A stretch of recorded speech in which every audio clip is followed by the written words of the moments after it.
नमस्ते दोस्तों, आपका स्वागत है द अर्थ न्यूज पॉडकास्ट के इस एपिसोड में। मैं हूं आपका होस्ट आशीष कपूर और आज हम बात करेंगे लद्दाख में उभरी एक सेंसिटिव और इवॉल्विंग सिचुएशन पर। ये ओवरव्यू रीसेंट डेवलपमेंट्स पे बेस्ड है जो दिखाता है कि कैसे पीसफुल प्रोटेस्ट में वायलेंस आ गया और अब government law and order restore करने के लिए स्टेप्स ले रही है। लेकिन साथ ही ये समझना ज़रूरी है कि लद्दाख के लोगों की जेन्युइन कंसर्न्स को एड्रेस करना भी उतना ही इंपॉर्टेंट है।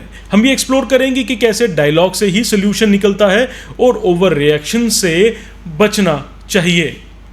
सबसे पहले समझते हैं क्या हुआ है। लद्दाख के लोगों ने भारत की आज़ादी के समय से ही यूनियन टेरिटरी स्टेटस की मांग थी और 72 साल बाद गवर्नमेंट ऑफ इंडिया ने ये मांग पूरी भी की। अगस्त 5, 2019 को आर्टिकल 370 को erstwhile state of Jammu and Kashmir से रिवोक करते हुए उसको 2 यूटीज में बांटा गया, जिसमें लद्दाख को अलग यूटी बनाया गया जो लद्दाखी पॉपुलेशन की लॉन्ग पेंडिंग डिमांड्स को फुलफिल करता था। लद्दाखी लोगों ने इस पर मोदी सरकार का शुक्रिया भी किया और पूरे लद्दाख में इसकी सेलिब्रेशंस भी हुई। गवर्नमेंट ऑफ इंडिया ने नए डिस्ट्रिक्ट्स भी क्रिएट किए जो लोगों की मांगें थी और बाकी पेंडिंग डिमांड्स को भी लद्दाखी रिप्रेजेंटेटिव्स और भारतीय सरकार के बीच डायलॉग से सुना जा रहा है। ये कंसर्न्स वैलिड हैं क्योंकि लोगों को लगता है कि उनकी यूनिक कल्चर और इकोलॉजी को बचाना ज़रूरी है। गवर्नमेंट ने भी इसे गंभीरता से लिया और हाई पावर्ड कमेटीज़ बनाई है टॉक्स के लिए और लगातार इस पर बात चल रही है। लेकिन ये इंस्टिगेटेड वायलेंस ने इस जेन्युइन कॉज को कहीं ना कहीं डिफेम कर दिया है जो बॉर्डरिंग यूटी में इंटेंस सिचुएशन क्रिएट कर रहा है। लोगों को समझना चाहिए कि उनकी डिमांड्स का सलूशन सिर्फ नॉन वायलेंट डायलॉग प्रोसेस से ही निकलता है और वायलेंस के किसी भी अटेम्प्ट को पॉलिटिशियंस अपने वेस्टेड इंटरेस्ट के लिए यूज़ कर सकते हैं। सितंबर 24 को लेह में एपेक्स बॉडी की मीटिंग के दौरान प्रोटेस्ट इंटेंसिफाई हुए, लेकिन कुछ एलिमेंट्स ने सिचुएशंस को वायलेंट बना दिया। क्राउड्स ने बीजेपी ऑफिस पे हमला किया और उसे आग के हवाले कर दिया। व्हीकल्स को आग लगाई और पुलिस से क्लैश हुई। सिक्योरिटी फोर्सेस को रिस्पांस देना पड़ा जिसमें फायरिंग हुई और ट्रेजिकली 4 सिविलियंस की जान चली गई और साथ में 50 से ज़्यादा लोग इंजर्ड भी हुए। लेह और कारगिल में कर्फ्यू लगा दिया गया, इंटरनेट सस्पेंड गया ताकि फर्दर एस्केलेशन को रोका जा सके। ये सब बहुत अनफॉर्चुनेट है, लेकिन लॉ एनफोर्समेंट एजेंसीज को पब्लिक सेफ्टी इंश्योर करनी होती है, स्पेशली तब जब एक्सटर्नल इन्फ्लुएंसेस की रिपोर्ट्स आ रही हैं। अब रिसेंट अपडेट्स पे आते हैं। मिनिस्ट्री ऑफ होम अफेयर्स ने सितंबर 25 को स्टेटमेंट दिया जिसमें एनवायरमेंटल एक्टिविस्ट सोनम वांगचुक पे फोकस किया गया। वांगचुक जो एक क्लाइमेट एक्टिविस्ट हैं, उन्होंने प्रोलॉन्ग्ड हंगर स्ट्राइक की थी डिमांड्स को हाईलाइट करने के लिए। एमएचए का कहना है कि उनकी स्पीचेस में अरब स्प्रिंग और नेपाल प्रोटेस्ट जैसे रेफरेंसेस ने पैशंस को स्टिर किया जो इनडायरेक्टली वायलेंस को ट्रिगर किया।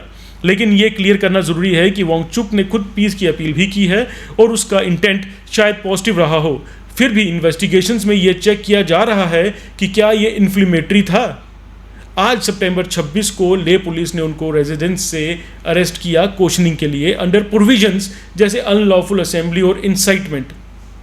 अभी फॉर्मल चार्जेस नहीं लगे हैं लेकिन प्रोब चल रही है। साथ ही 50 से ज़्यादा लोगों को डिटेन किया गया इंक्लूडिंग नेपालीज नेशनल्स और डोडा के रेजिडेंट्स। कुछ ऑफिशियल्स एक्सटर्नल इन्वॉल्वमेंट्स की पॉसिबिलिटी देख रहे हैं जो सिचुएशन को कॉम्प्लिकेटेड बना रही है। कल ही एमएचए ने वांगचुक के NGO students educational and cultural movement of Ladakh यानी कि सेकमोल का एफसीआरए लाइसेंस कैंसिल किया फंडिंग रेगुलेशंस वायलेशंस के बेसिस पे। ये एक्सटेंडेड प्रोसीजर है ट्रांसपेरेंसी इंश्योर करने के लिए, लेकिन क्रिटिक्स इसको टारगेटेड एक्शन बोल रहे हैं। वांगचुक ने अरेस्ट से पहले वीडियो में कहा कि जेलिंग से क्राइसिस सॉल्व नहीं होगा बल्कि एलिनेशन बढ़ेगा। ये पॉइंट वैलिड है और गवर्नमेंट को इस पे ध्यान देना चाहिए।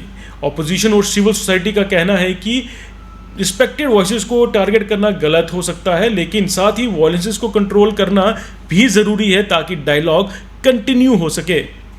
चलिए एक क्विक समरी करते हैं इस वीडियो को कंक्लूड करने से पहले।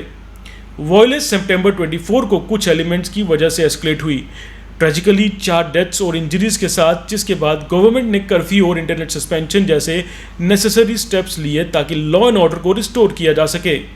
की एक्टर्स में प्रोटेस्टर्स, लोकल बॉडी जैसे लद्दाख बुद्धिस्ट एसोसिएशन और गवर्नमेंट एजेंसीज शामिल हैं जो सिचुएशन को मैनेज कर रही हैं। वांगचुक के अरेस्ट और एफसीआरए कैंसिलेशन हाई प्रोफाइल हैं, लेकिन प्रोब बेस्ड स्टेप्स हैं जो ट्रांसपेरेंसी इंश्योर करते हैं। ब्रॉडर कॉन्टेक्स्ट में लद्दाख का इशू 2019 से चल रहा है। गवर्नमेंट ने प्रोएक्टिवली टॉक स्टार्ट्स की हैं और हाई पावर कमेटीज़ बनाई हैं।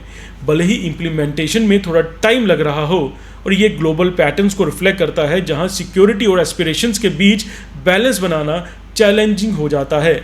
लेकिन इंडिया जैसी डेमोक्रेसीज में ये इफेक्टिवली मैनेज किया जा सकता है और किया जा रहा है।